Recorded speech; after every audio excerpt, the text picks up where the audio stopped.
The leaders have to walk the talk. That's been one of the critical success factors for us to get where we are today in terms of to accelerate the use of AI and also to accelerate the build of AI into our customer experiences. Hi, I'm Joey Meinik, and this is Adapt Insider. For over 15 years, Adapt has empowered Australia's executive community with trusted data, insights, and connections to help leaders make better business decisions. On this podcast, we speak with Australia's leading technology and business executives to unpack how they're navigating IT innovation, leadership, and transformation. What's working, what's not, and what's coming next. You'll also hear exclusive insights drawn from Adapt's research and benchmarking, giving you the practical intelligence you can actually use. Subscribe now to stay informed, stay relevant, and stay ahead. Jen, we're here to talk about industrializing AI at CBA. CBA has 50,000 employees. Mm-hmm. Your title is AI Acceleration. And when I saw that, Jen, I thought, that's a very big workload you've got. How do you spread the load? How do we spread the load? It's a really good question, Peter. First, it's important to note that AI has been a core strategic focus at CBA for quite some years now. We actually started on our journey almost 10 years ago with deploying what we call our customer engagement engine, which is a machine learning powered system for customer interactions. Now, to do that, it was quite centralized, mostly focused on the technical teams that had the skills to be able to build AI.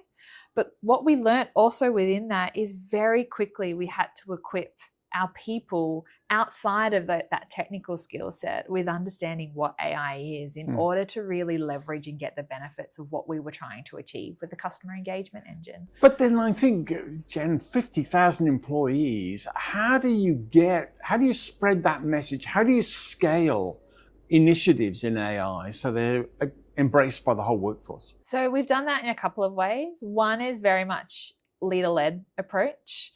And, starting with our CEO talking about our ambitious agenda when it comes to AI and the way that we see it helping us transform our organization for both our people, our stakeholders, and our customers.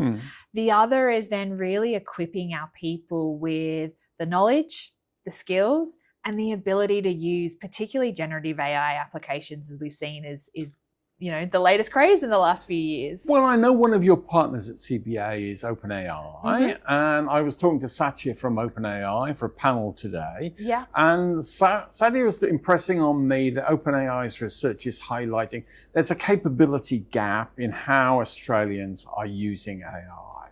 So how are you enabling your workforce? What is that capability gap, and what are you doing to close it in your workforce? For us at CBA, it really does focus on how do we ensure our people have the right skills to be able to unlock the value of AI.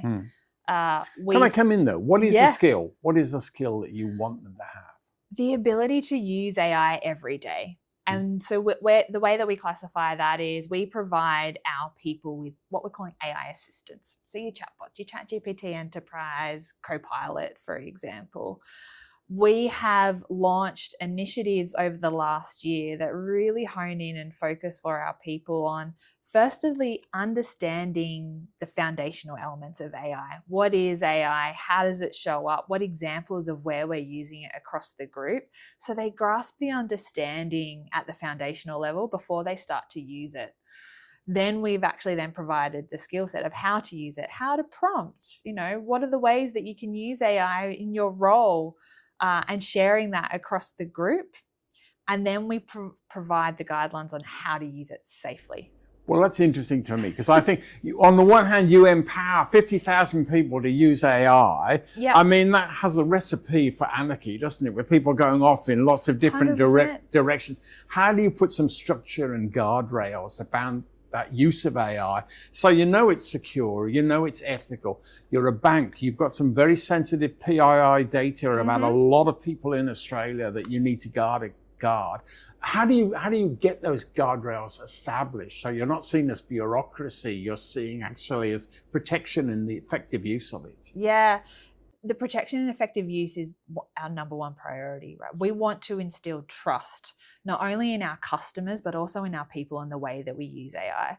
And the way that we've gone about that to ensure that we're either deploying AI safely or we're using AI safely is in line with our group responsible AI framework and the policies that we set around that. So being really clear what that policy is to make sure that we are deploying AI in line with the regulation and legislation around how we use AI, and then equipping people with the guidelines and standards on how to either deploy AI into our customer experiences or our business processes or use AI every day. We've also then, particularly for our technologists who are building AI, we've built a couple of toolkits to help ensure that they have the capabilities that they need to build AI safely.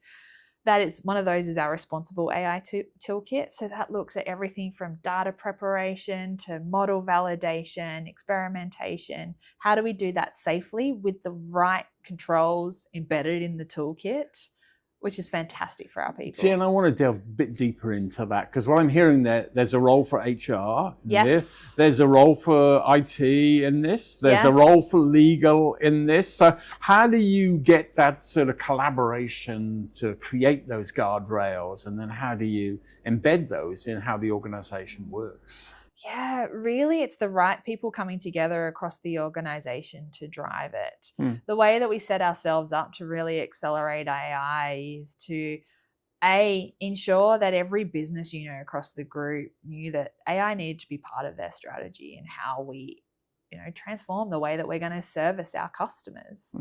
And then how we execute on AI, we need the right people in the room to understand what is the problem that we're trying to solve. Is AI the best way to solve that? And if the answer to those questions are yes, AI is the best way to solve that problem, then who do we need to bring into the team to ensure we do so safely? And that's everyone from engaging the chapter area leads that we have to ensure that we've got the right skill sets, we've got the right data scientists and engineers within a squad to be able to deliver.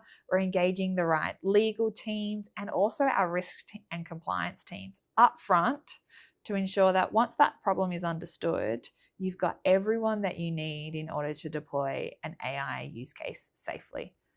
That also includes and is the same approach to how we've deployed tools across the organization for our people as well. Well, I'm curious, because you said you came back from maternity leave, and Matt Cummins said to you, I want you to take the role of AI acceleration. Didn't quite happen like that, but yes. There's a little office and you're on your own, and suddenly it's evolved and grown in the organization. But I saw Matt coming on 7:30 about a month or so ago, and he said, this is where the organization needs to go. Yeah. But how do you prove the value? How do you show the ROI that you're getting? How does it move beyond being a hunch or an ambition to actually something which is delivering the goods? How do you know that? Yeah, data is powerful, as we know, Peter. So we are using data at the moment to track and understand usage of AI tools first and foremost. How are people using it? Which is fantastic to see the trends in people starting to experiment and being more comfortable in using AI tools, because to even start using it requires a mindset shift to be able to start having a play with it, to see how you can use it in your role.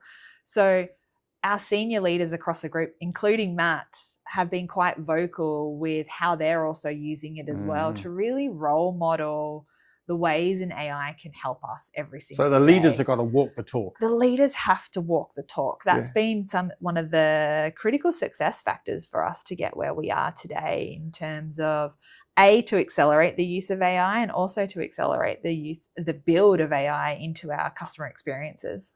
And yet you need to sustain momentum. You can have a big surge, but actually you've got to persist and keep going over time. So how do you maintain the momentum and energy for something like this? I think it's a culture around understanding what's working and what's not.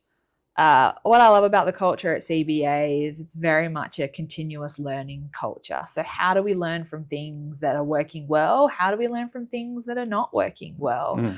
And embed that then into our processes and ways of working so that we can see that continual benefit. And that benefit might be a learning, not necessarily an actual benefit, but it keeps us going in, reaching our very big ambition around how do we become an AI-enabled company. Thanks for listening to Adapt Insider. If you found this episode useful, make sure you subscribe and share it with a peer who would get value from the conversation. Adapt Insider is produced by Adapt, supporting Australia's technology and business leaders with independent research, advisory, and executive events. Learn more at adapt.com.au.